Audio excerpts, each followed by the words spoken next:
Can I encourage him to come and visit Gestamp in my constituency, who supply everybody from Volvo to JLR to Nissan, etc., to understand their efforts in R&D and how we can help them to develop their business. The honourable, my honourable friend knows full well that I've visited our Secretary of State, I think, at least 2 or 3 times his constituency, and I'd be very happy to do so again. Yeah. Very California. Deputy Speaker, Mr. Speaker.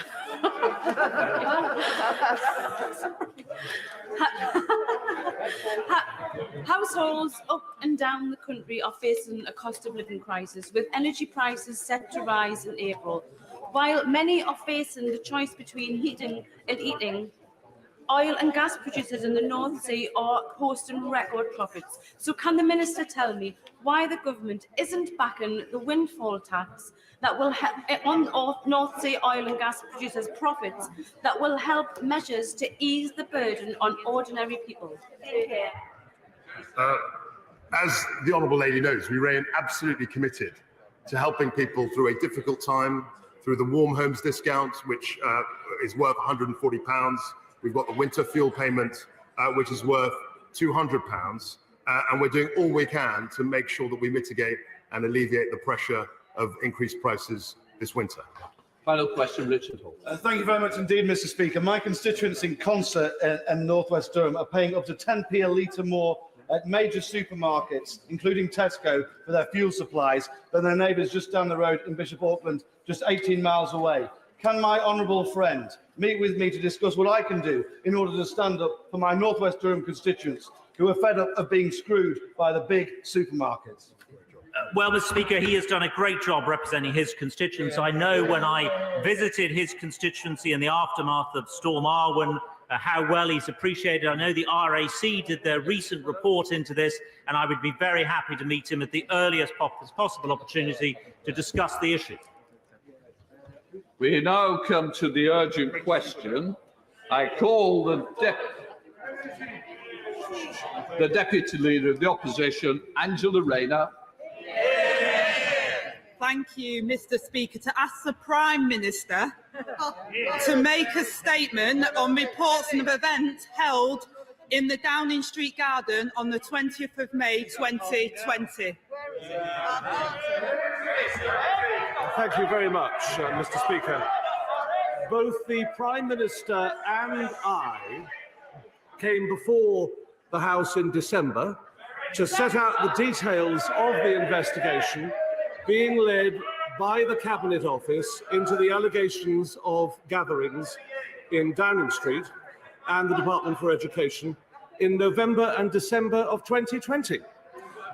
As I did then, Mr. Speaker, I apologise again, unreservedly, for the upset that these allegations have caused.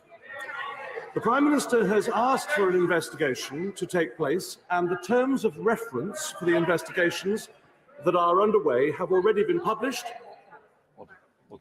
I can't hear what's being said. It's quite obvious it is not the Prime Minister, so we don't need to keep asking that question. So please, can I hear what the Minister's got to say? He's got the tough job as it is. Don't make it harder for him.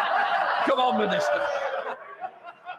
Mr. Speaker, the Prime Minister has asked for an investigation to take place, and the terms of reference for the investigations that are underway have already been published and deposited in the libraries of this House, and in fact of both Houses. The investigations are now being led by Sue Gray. She is the second permanent secretary at the Cabinet Office and the Department for Levelling Up, and of course she is a former Director General of Propriety and Ethics. The government has committed to publishing the findings of the investigation and providing these to Parliament in the normal way. The terms of reference set out that where there are credible allegations relating to other gatherings, it is open for those to be investigated. And I can confirm to the House, Mr. Speaker, that this includes the allegations relating to the 15th and 20th of May 2020. It will establish the facts, and if wrongdoing is established, there will be requisite disciplinary action taken. As with all internal investigations, if evidence emerges of what was potentially a criminal offence, the matter would be referred to the Metropolitan Police, and the Cabinet Office's work may be paused. Matters relating to the adherence of the law are, as ever, matters for the Metropolitan Police to investigate, and the Cabinet Office will liaise with them as appropriate. As I am sure members of this House will appreciate, it would not be appropriate for me to comment on an ongoing investigation, and the government has committed to updating the House in due course.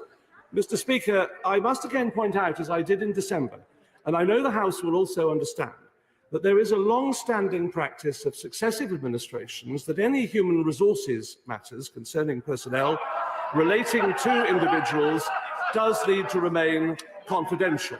But, Mr. Speaker, both the Prime Minister and I came before this House in December. We set out the details of the investigation being led by the Cabinet Office into these allegations of gatherings, and those investigations are continuing. Let's come to the Deputy Leader of the Opposition, Angela Rayner. We don't need clapping. Thank you, Mr. Speaker, for granting this urgent question. And it is incredibly disappointing, but not unsurprising, that the Prime Minister, of whom I asked this question, is not here today, despite not having any official engagements. And I think, Mr. Speaker, his absence speaks volumes, as does his smirks on the media. The public have already drawn their own conclusions. He can run, but he can't hide. Mr. Speaker, I received an email this morning from a man called John, who told me on the 20th of May 2020, I found my long-time partner dead on the bathroom floor. I've been unable to get a GP visit for her, and she had suffered terribly for some time before the blood clot stopped her heart. That day, the House heard from the Prime Minister himself that 181 NHS workers and 131 social care staff had died. Many people made huge personal sacrifices. And the Minister, quite frankly, hides behind the grey investigation. There's no need for an investigation into the simple, central question today. Did the Prime Minister attend the event in the Downing Street Garden on the 20th of May 2020? It won't wash, Mr. Speaker, to blame this on a few junior civil servants. The Prime Minister sets the tone. Exactly. If the Prime Minister was there, surely he knew. Exactly. The investigation was sent, the invitation was sent to 100 staff, many of them his own most personal senior appointees. This was organised in advance, Mr. Speaker. So did the Prime Minister know about the event beforehand? And did he give his permission for it to go ahead? And if so, did he believe this event was keeping with the restrictions at the time and the guidelines? And was the Chief Medical Officer consulted before it went ahead? And what did the Chancellor know about the party, given that he lives and works next door? And can the Minister confirm that no other ministers were present? And finally, Mr. Speaker, can I ask the Minister here today, does he still believe the Prime Minister to be a man of honour and integrity? Mr. Speaker, her first point was that the Prime Minister was not here in person. She knows, as well as everyone else in this House, that it is not routine for the Prime Minister to answer urgent questions before this House, but his ministers are appointed to do so. But he also attends this House more often than anyone else to answer questions, and will be doing so tomorrow in the normal way at Prime Minister's question time. She mentioned the loss of the appalling loss suffered by one of her constituents, and my heart goes out to that constituent, and indeed to all of the others from whom we have heard in this House, on all sides of this House, who have suffered tragic loss as a consequence of this appalling pandemic. There is a need for an investigation. She said there wasn't. There is a need, and that need is clear. The investigation is in progress. It's being conducted by someone with whom we have great confidence, and if I can put it this way, a paragon of independence and integrity, and in the civil service of long standing. She is conducting that investigation, and the Prime Minister was of course himself affected by the consequence of a COVID-19 infection. He takes this matter very seriously, as does everyone in government. But I will say this, she asks if I have confidence in the Prime Minister's integrity and honour, and I do. Sir Desmond Swain. All this should be a powerful corrective to the urge to order the rest of our lives, shouldn't it? Well, we each of us in this House, and no doubt everywhere else, live our lives in the best way that we can. And those of us in positions of responsibility acknowledge that responsibility. That is why there is an investigation in progress which will get to the bottom of all of these matters, and that is in progress. Leader of the SNP in Blackford. Thank you, Mr. Speaker, and can I congratulate my right honourable friend for obtaining this question. But, Mr. Speaker, let's look around. Where is the Prime Minister? The Prime Minister should be here to answer these serious questions. Where is the government front bench? And indeed, where is the government back benches? Mr. Speaker, this is the most serious of matters, because this is the Prime Minister who has been accused of breaking a law that he himself set. It could not be more serious, and I have sympathy with the Minister, who is the fall guy to have to answer this today. The harsh reality, Mr. Speaker, is that people around these islands watch loved ones dying and missing funerals, and the PM and his staff partied behind the walls of his private garden. Mr. Speaker, on that very day, on the 20th of May, there was a tweet from the Metropolitan Police reminding people of their responsibilities. You could only meet with one person outside. The Cabinet Secretary for Culture gave a press conference at Number 10 at 5 p.m, reiterating that message. There was one rule for the rest of us and another rule for those in Number 10. Now, the Minister is seeking to hide behind the investigation, but let me ask the Minister, was Sue Gray one of those invited to that party on the 20th of May, and did indeed she attend? Mr. Speaker, this is a Prime Minister that has lost his moral authority. He doesn't deserve the respect and the trust of the people of these islands. And if he won't do the decent thing and recognise that he ought to resign, I say to the Minister, and I say to the Conservative backbenchers, that they are going to have to do what the Prime Minister has failed to do and force him from office, and do it now. Well, thank you, Mr. Speaker. Well, I don't accept the characterisation that the right honourable gentleman puts. It's clear that in this country the same rules apply to everyone, and that is why there is an investigation in progress. I hope he will not adopt the approach of questioning the integrity of any civil servant who is investigating this matter. We know that Sue Gray is someone who has conducted previous investigations with thoroughness and vigour, and I think we can rest assured that the result of her inquiry will be in the public domain in due course. But she is a person of integrity and upstanding, so I hope he will not adopt that approach. Thank you, Mr. Speaker. And does my right honourable friend agree with me that it's important that this place does debate such serious allegations, but that we debate them once the evidence has been collected? So that I hope that's not a question on me granting this UQ, because that looks like it's going. I wouldn't go down that road if it were built. Sorry, Mr. Speaker. Will my right honourable friend agree with me that it's important that we have a debate in this place about these issues once the final recommendations have been put forward by Sue Gray, because it's important that we look at the evidence? Well, I thank the right honourable lady for her question, and in fact, she is agreeing, I think, with the Leader of the Opposition because he is the one who said, let's let the inquiry play out. Let's see what the findings are. So I think her point is a good one, that we should wait to see what the result of this investigation is, rather than prejudge it. Ed Davey. Thank you, Mr. Speaker. Will the Minister set out what he thinks should happen if a Conservative MP is found to have flouted and broken a COVID law?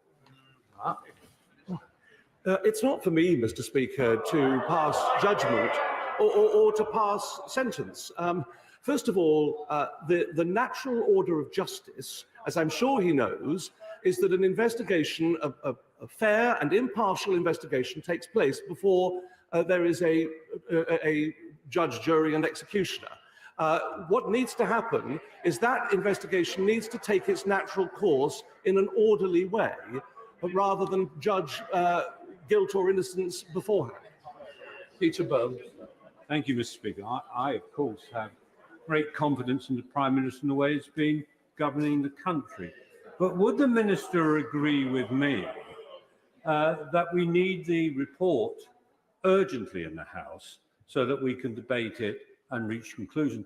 I'm slightly worried, Mr. Speaker, by the Minister saying that this would have to be paused if there was a Metropolitan Police investigation. Is he confident that we will get the report to this House quickly? And if he could give us an indication of when. I thank my honourable friend from Wellingborough. The Prime Minister did ask for the investigation to be conducted swiftly, and I think that is on the record. As to how long it lasts, I don't know, because we have not stipulated a time.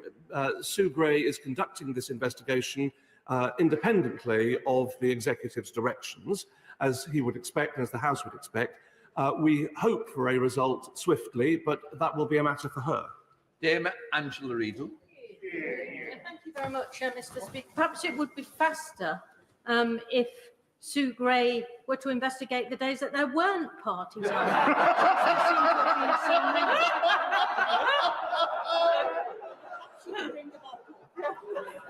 Now, the Minister, I have sympathy for the Minister because he's been sent with his gatherings excuse to defend the utterly indefensible. We know, do we not, Mr. Speaker, that an invite to a bring your own booze party was sent out for the 20th of May when 268 people died in hospital on that day. We know that it was illegal to meet anyone outside of your own household except one person overnight. So what is there to wait for? The Prime Minister should come here now, fess up and tell us what happened. I know, if I may say so, the Honourable Lady has an excellent reputation in this House, amongst other things, for fairness. And I know that she would want a fair investigation to take place before any comment was made. So all we are asking to do is to wait a swift period of time for the investigation to conclude. That is in the order of justice, natural order of fair play. Susan Webb. Thank you, Mr. Speaker. Now, this is an important matter. There is absolutely no doubt about that. But there will be a full investigation actually into this matter, and that is the most important thing to remember at this time. Does my right honourable friend agree with me that the time of this House is better spent at this moment in time as we recover from the pandemic? The time of this House is better spent debating how we will build back better and level up. That is what my constituents are looking for. Minister. Well, she's absolutely right to mention that it's in the governance of this country and in the performance of the executive in delivering for the people of this country, both in dealing with the exigencies of this pandemic, but also in matters such as levelling up. It is this government which is performing and which it is prioritising. So she's right to focus on that. This is, of course, a matter of concern to the House, and that's accepted, and that is why we're before the House today. But this matter will be investigated and will take place in the proper order of events. Turner. Thank you, Mr. Speaker. We know that the Prime Minister is socially distanced from accountability, responsibility and integrity. But can we be absolutely sure that he will be here tomorrow to face the music instead of hiding behind Sue Gray? Minister. Well, Mr. Speaker, no one is hiding. The fact of the matter is that the Prime Minister will be before the House for Prime Minister's questions in the normal course of events. And so tomorrow, at this time, he will be in this chamber. The reality of the matter is that at the moment, the position is that we are awaiting the outcome of an investigation that is in progress. So I know that he will want to approach this matter reasonably, and that is to wait for the result of an investigation. Christopher Cho. Mr. Speaker, why can't all the dirty linen be washed at once? Why are we getting this drip feed of parties? Surely the civil service must have known that there was a party on the 20th of May, and they should have referred that already to the inquiry. Minister. Well, Mr. Speaker, my honourable friend makes a good point. The reality is, of course, that we have a number of dates that have come out at different times, and that will presumably have an effect of delaying matters. But we have commissioned the terms of reference of the investigation that I think I came before this House on the 9th of December to tell the House about, and that is laid in the libraries of both Houses, is that any dates that the Second Permanent Secretary feels are appropriate to investigate, she will. And I have confirmed to this House that the 15th and 20th of May of 2020 are now amongst those dates. Catherine McKinnon. Thank you, Mr. Speaker. Does the Paymaster General agree with me that it would be utterly obscene if at the same time... Oh, there's some phones going off, I think. Oh, it stopped. Carry on, sorry.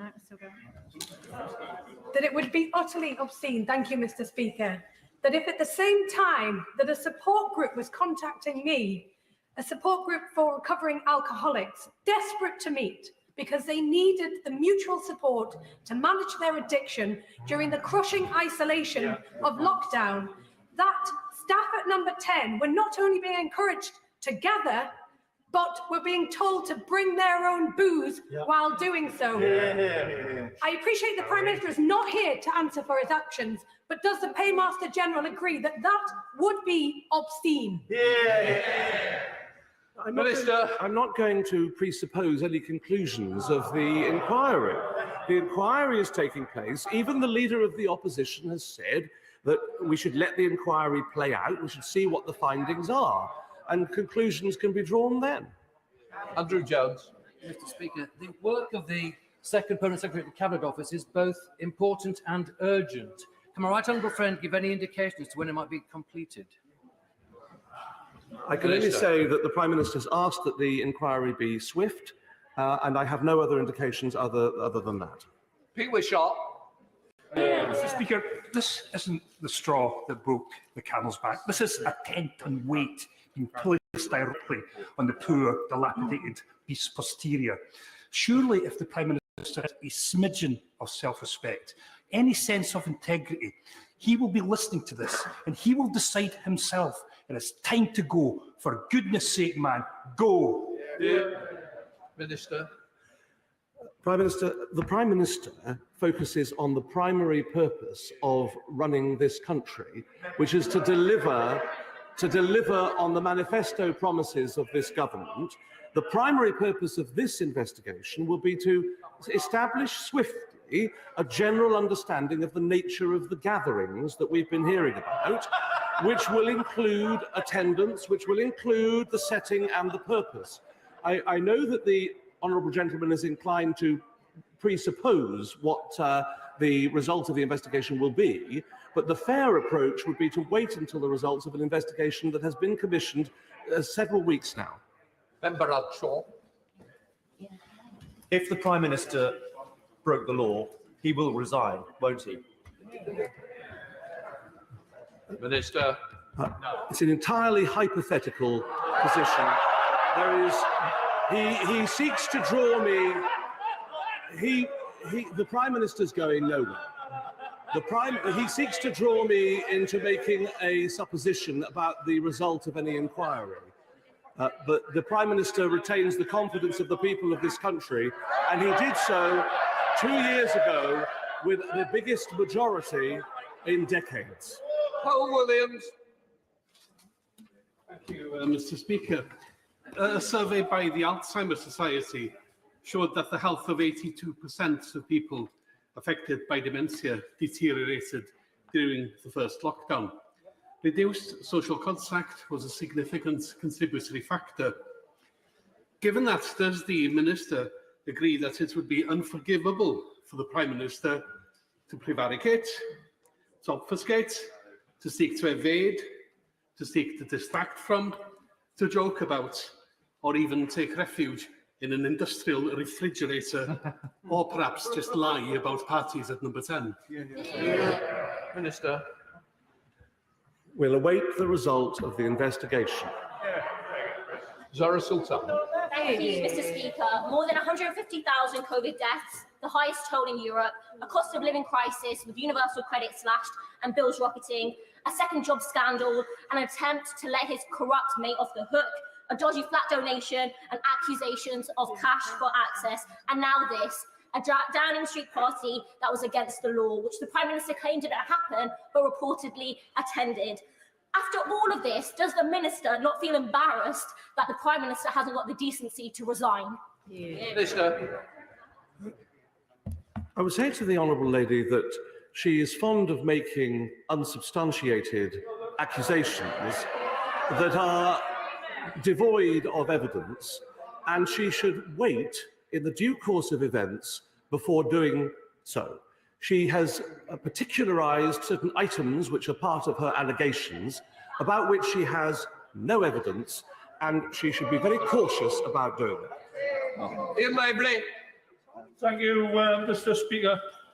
The Paymaster General's been given an unenviable task this morning. He really has, but perhaps he could use his experience as a former Solicitor General and Attorney General to explain to the House what advice he would give to a hypothetical Prime Minister, someone who perhaps has lied to the country, someone who has perhaps lied to this House, someone who has laughed at times when people have died in their communities. What advice would the Paymaster General offer this hypothetical Prime Minister?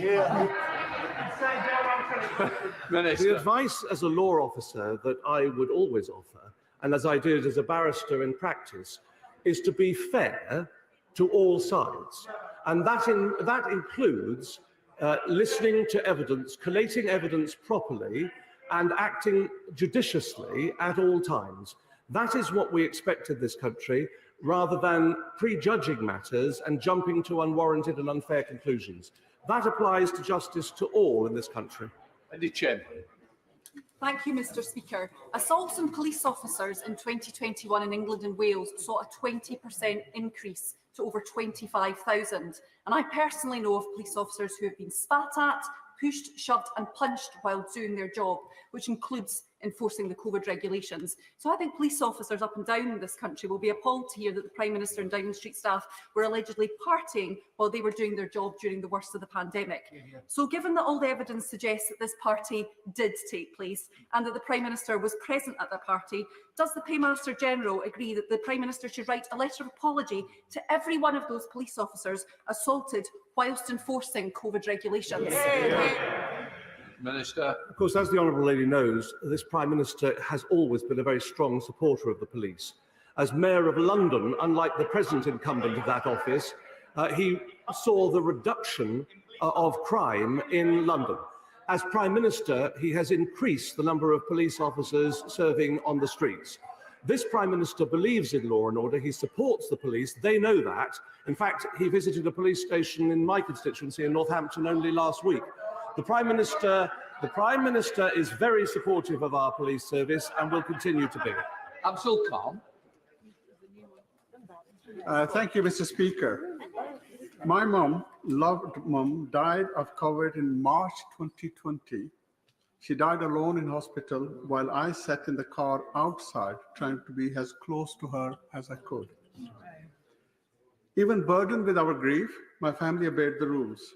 Just 3 days after the Downing Street party, we marked a solemn Eid, the first without my lovely mum. Mr. Speaker, when asked by Sky News about the parties, the Prime Minister did little but smirk and laugh.